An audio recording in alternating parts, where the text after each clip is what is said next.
प्रश्न है, सिद्ध कीजिए कि √2 एक अपरिमेय संख्या है। तो इसको सिद्ध करने के लिए थोड़ा सा लिखना पड़ता है भाषा, जो हम पहले ही लिख चुके हैं ताकि टाइम बचे।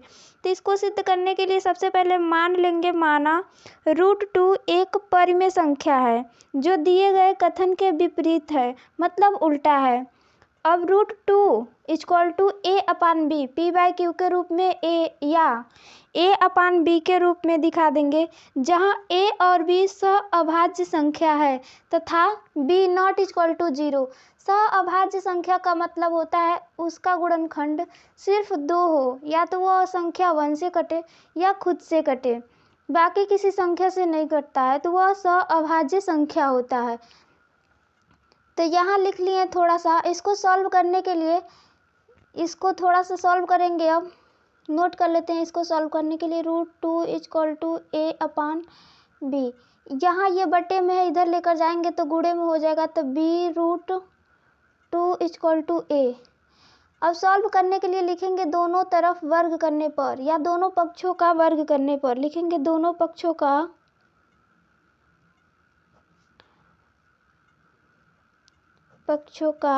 वर्ग करने पर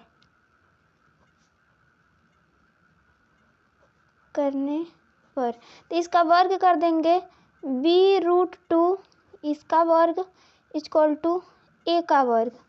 तो यहाँ से b का वर्ग हो जाएगा और ये वर्ग से वर्गमूल कैंसिल हो जाएगा, बस 2 बचेगा = a²। अब यहाँ से ध्यान से देखेंगे तो ये 2 गुणे में है, इधर आएगा तो बट्टे में हो जाएगा, मतलब यहाँ a² 2 से विभाज्य, मतलब यहाँ एक जगह पे कोई पूर्णांक है a और एक जगह पर अगर कोई अंक रहेगा तो वो 2 से कट रहा है। जैसे मान लीजिए 4, अगर 4 का वर्ग अगर 2 से कट रहा है तो 4 भी 2 से कटेगा। तो यहाँ मान लेंगे यहाँ a² 2 से विभाज्य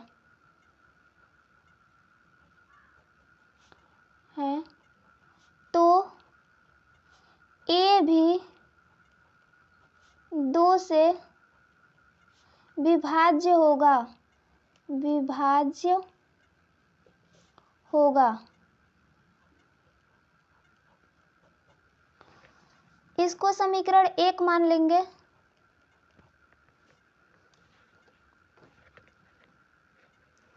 जहां a = 2m और m कोई पूर्णांक है। लिखेंगे m कोई पूर्णांक है,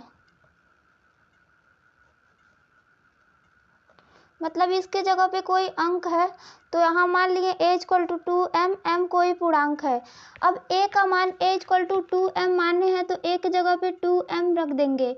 तो यहाँ b² पहले से है, b² 2 = a के जगह पे लिखेंगे 2m इसका वर्ग, या इसको आप समीकरण 1 मान लीजिए, इसको 2 यहाँ लिख दीजिए समीकरण 1 से।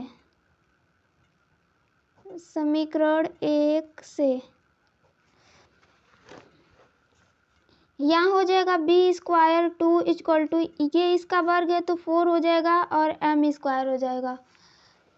यहाँ 2 से 2 2 जा 4, मतलब b² = 2m²। अगर यहाँ पर ध्यान से देखेंगे तो यहाँ 2 गुणे में है, इधर आएगा तो बटे में। 2 यहाँ स्टेप देखा जाता है। यहाँ पर एक बार a² के रूप a² के बटे में अंक ये आ जाए, एक बार b² के बटे में ये अंक आ जाए, मतलब a और b को जब सहअभाज्य संख्या मान लिए हैं तो उसके बटे में कोई अंक जा रहा है तो वो विभाज्य हो रहा है, तभी तो उल्टा होगा, तभी तो मानेंगे। उल्टा दिखा के फिर सीधा मान लिया जाता है कि √2 एक अपरिमेय संख्या है। तो लिखेंगे यहाँ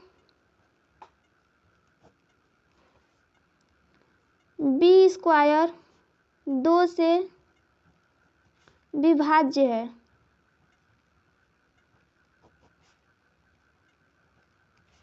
तो b भी 2 से विभाज्य होगा।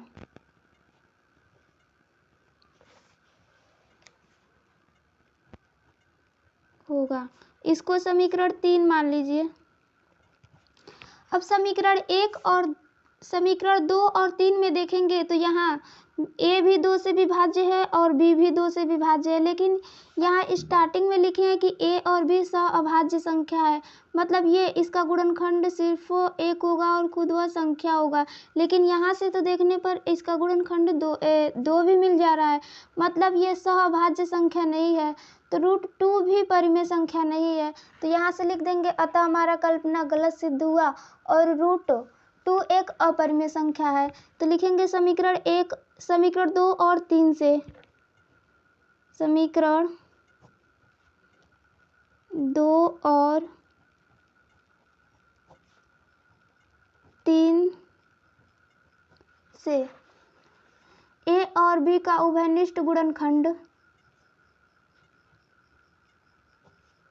बी का उभयनिष्ठ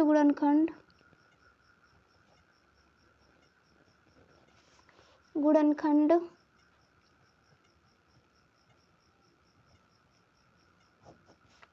2 है। अतः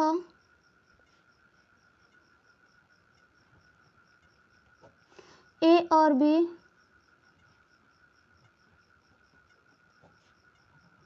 सह-अभाज्य संख्या नहीं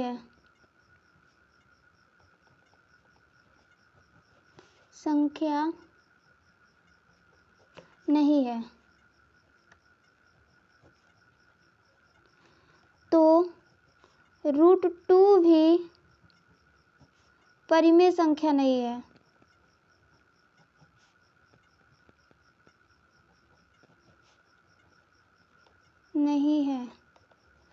अतः हमारा कल्पना गलत सिद्ध हुआ और √2 एक अपरिमेय संख्या है। लिखेंगे अतः हमारा कल्पना गलत सिद्ध हुआ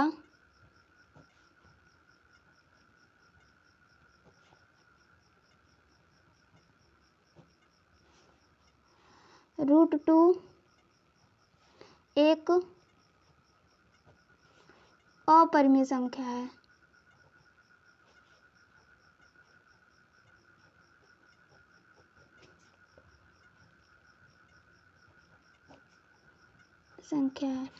वीडियो को लाइक कीजिए। अगर हमारे चैनल पर आप पहली बार आए हैं तो सब्सक्राइब कर लीजिए। जो बोर्ड एग्जाम में पूछता रहता है, जो भी इम्पोर्टेंट क्वेश्चन है उसको मैं करा रही हूँ, तो आप उसको अगर सब्सक्राइब कर लेते हैं तो समय समय से आपको वीडियो मिलता रहेगा। धन्यवाद।